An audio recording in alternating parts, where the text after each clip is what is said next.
So it finished Manchester City 1, Liverpool 1 at the Etihad on Saturday, and while the game itself may not have lived up to some of the expectations and fireworks we may have expected on the pitch, we nearly saw some off the pitch afterwards with Nunez and Pep Guardiola going at it a little bit. Let me know in the comments down below who you think would have won that fight. I think my money's personally on Darwin Nunez for that one. But as for the game itself, a good performance from the Reds, something really to build off. It wasn't by any means a stellar performance, but one that certainly fills us with confidence going to the Etihad, where we haven't won in the league since 2015. Unfortunately, that run continues, but it's one of those games you mark in the calendar when the season starts, and you're probably happy with a point.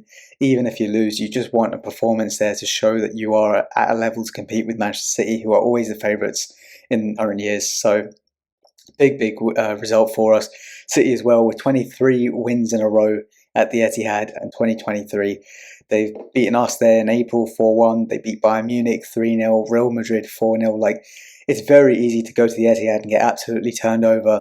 They just find a way through you. So we really did well at disrupting what they want to do, getting in and getting stuck into them, and really just, making it difficult for Man City. Doku shined for them in particular. I thought he had a really good game, but he himself was still kept relatively at bay. Haaland didn't have too many huge moments. I think there was, a couple close ones, and then of course got that goal gifted to him. But overall, Liverpool really kind of, put a performance that gives us confidence of, okay, we've got through this game, we've put in a decent performance, and now can we build off this? Can we go run? I think we play Fulham, Sheffield United and Crystal Palace in the next 3. Can we go roll off 3 wins now? Really built some momentum ahead of huge ties against Man United and Arsenal. And then can we step it up a gear in the second half of the season and really turn this season into something special? That will all, of course, remain to be seen. There's a long way to go, but as for now, it's a good result. It's a point on the road. We've had a lot of tough away fixtures to start the season. Newcastle, Chelsea, Tottenham, Brighton. We've got all of them out the way now, so it's one of those things where they're done, dust yourselves off and keep going. As for the game itself, kind of 3 key talking points from it, of course. First of all, the City goal. It's a bit of a gift for them. I talk about how we managed the game pretty well on the whole.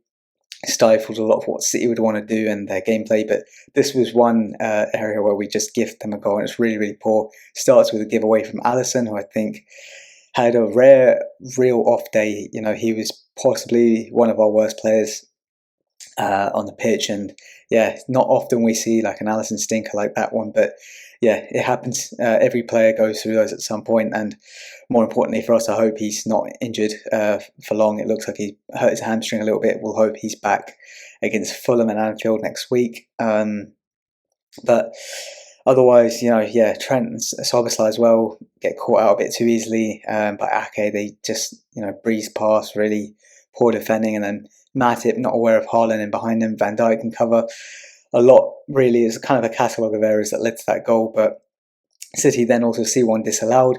I think the correct decision was made by the ref and the VAR there. I can understand the sentiment of it, seeming soft, but unfortunately those are the rules when it comes to fouls on keepers in particular. Akanji does have a hold of his arm. He kind of grabs at it, releases, and then gets another arm on, hand on his shoulder as they both jump for the ball. So there's enough in that, really, I feel, that you can't complain. Even if that was against us, you can't complain too much that it's disallowed. It's just one of those things, it's the rules. Not really one I'd say is like a big drama point or anything of the weekend. And then our equalising goal, of course, brilliant build-up from Tsimikas, gets Diaz moving on the left wing.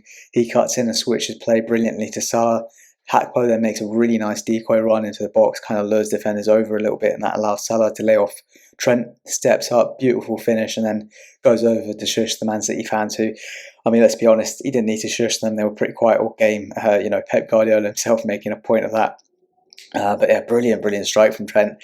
Maybe not quite goal of the weekend. I think that Garnacho kid scored a decent one for Man United, didn't he? So I think he takes that. But pretty good game on the whole for us in terms of the performance, what we took out of it. As for quality, it wasn't the highest quality game. There's a lot of half chances. It was a game of moments that neither side really seemed ready to take. And perhaps that was a factor of a 12:30 after an international break as well. More questions to be asked as to why such a huge game like this is put in that slot. bit annoying really. I feel like a game like this, an evening kickoff, you just get that extra bit of quality, players slightly more, up for a bit more energy maybe. But it is what it is. But yeah, in terms of player performances as well, like I say, Alisson had a bit of a poor one. Jones was another one who I think bit of a stinker from him, which is unfortunate because I think he had a chance to really try and cement his own place in the team in the midfield there, make a statement, having been injured before the international break. I don't know how much this will affect his chances of starting the next one, but with Gravenberch lurking and coming on and pressing in his stint off the bench, I do think, this is one that, a missed opportunity for Curtis Jones. Shame for the young lad. Shoemaker and Maka, though, two players I do need to give a shout out to, because those were two positions, in the DM and the left back slot. I think we were, as Liverpool fans, would have been quite worried about going up against City. Robertson obviously out injured, our first choice left back, and then we don't still have a fixed DM at the moment. So two areas of worry, but they really stepped up, played their part in a big game for us. And of course, the player who probably deserves the most praise, Trent, he was awarded man of the match. I think he was definitely Liverpool's man of the match, but I think for the overall player, you probably lean towards someone like Doku, even Foden maybe, electric for City going forward. But Trent, brilliant game. He made the most interceptions, joint most interceptions on the pitch. He won possession the most times. Then, of course, scores a wonderful goal. Plays some great passes as well. Just his all-round game was really there today. And he stood up to a good test against, like I said, an informed Doku. People will say Doku cooked him. Not really seeing those arguments, because Doku had a great game, and I think his best moments though came twice, a couple of attacks up against Matip, and then there's that one where he skins Maka and lays it off to Alvarez, who just absolutely skies the opportunity. So yeah, Doku's three best opportunities, not even coming up against Trent. But yeah, big performance from Liverpool, very happy with the result. Let me know your thoughts in the comments below on the performance from both City and Liverpool. The whole weekend results, of course, Arsenal go top of the league after their win against Brentford, with Kai Havertz, of all people, stepping up to score the winner for them. Big result for them. And Villa creeping into the top four with a win at Tottenham. So big some shifts in the table for sure this weekend. Hopefully for Liverpool we can build some momentum. But until the next one, where actually I'll be going to Liverpool, Fulham, so hopefully a matchday vlog next week for you. But until then, take care.